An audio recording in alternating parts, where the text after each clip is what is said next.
ಓಂ ನಮಃ ಶಿವಾಯ್. ಸಮಸ್ತ ನಾಗರಿಕ ಬಂಧುಗಳಿಗೆ ಯುಗಾದಿ ಹಬ್ಬದ ಶುಭಾಶಯಗಳು. ಯುಗ ಮತ್ತು ಆದಿ ಎಂಬ ಎರಡು ಸಂಸ್ಕೃತ ಪದಗಳಿಂದ ಹುಟ್ಟಿರತಕ್ಕಂಥ ಈ ಯುಗಾದಿ ಹಬ್ಬ ಹಿಂದೂಗಳ ಐತಿಹಾಸಿಕ ಮತ್ತು ಸಂಸ್ಕೃತಿಯ ಮಹತ್ವವನ್ನು ಸಾರುವ ಹಬ್ಬ. ಹೊಸ ಜೀವನ, ಹೊಸ ಆಗಮನ, ವಸಂತ ಕಾಲದ ಆಗಮನ. ಈ ಒಂದು ಶತಮಾನದಲ್ಲಿ, ಈ ಒಂದು ಶಕೆಯಲ್ಲಿ ನಾವು ಭಗವಂತನ ಜ್ಞಾನ ಮತ್ತು ಬುದ್ಧಿವಂತಿಕೆಯನ್ನ ಹೆಚ್ಚಿಸು ಎಂಬ ಪ್ರಾರ್ಥಿಸಿಕೊಳ್ಳುವ ಹಬ್ಬ.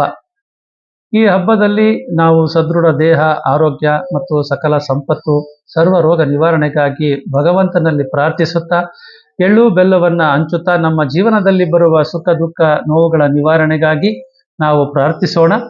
ಈ ಬೇವನ್ನು ನಾವು ಆಯುರ್ವೇದ ಶಾಸ್ತ್ರದಲ್ಲಿ ಆಂಟಿ ಬ್ಯಾಕ್ಟೀರಿಯಲ್ ಪ್ರಾಪರ್ಟಿಯನ್ನು ಒಳಗೊಂಡ, ಅಂದರೆ ಸೂಕ್ಷ್ಮ ರೋಗಾಣುಗಳನ್ನು ದೂರ ಮಾಡುವ ಒಂದು ಗುಣಗಳನ್ನು ಒಳಗೊಂಡಂಥ ಈ ಬೇವು, ಹಾಗೆ ಬೆಲ್ಲ ಸಿಹಿಯ ಸಂಕೇತ. ಸಿಹಿ ನಮ್ಮ ಈ ಒಂದು ದೇಹದಲ್ಲಿ ಇರ್ತಕ್ಕಂಥ ಅನೇಕ ಒಂದು ಕಲ್ಮಶಗಳನ್ನು ದೂರ ಮಾಡುವ ಶಕ್ತಿ ಈ ಬೆಲ್ಲಕ್ಕಿದೆ.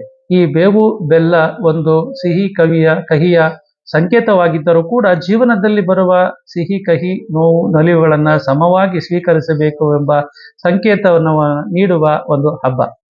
ಈ ಒಂದು ಕ್ರೋಧಿ ನಾಮ ಸಂವತ್ಸರ, ಈ ಹೆಸರಲ್ಲೇ ಇರುವ ಒಂದು ಕ್ರೋಧ ನಮ್ಮ ಜೀವನದಲ್ಲಿ ಮತ್ತು ಸಾರ್ವಜನಿಕರಲ್ಲಿ, ಜನಗಳಲ್ಲಿ ಹೆಚ್ಚು ಕೋಪವನ್ನು ಉಂಟು ಮಾಡುವ ಸಂವತ್ಸರ.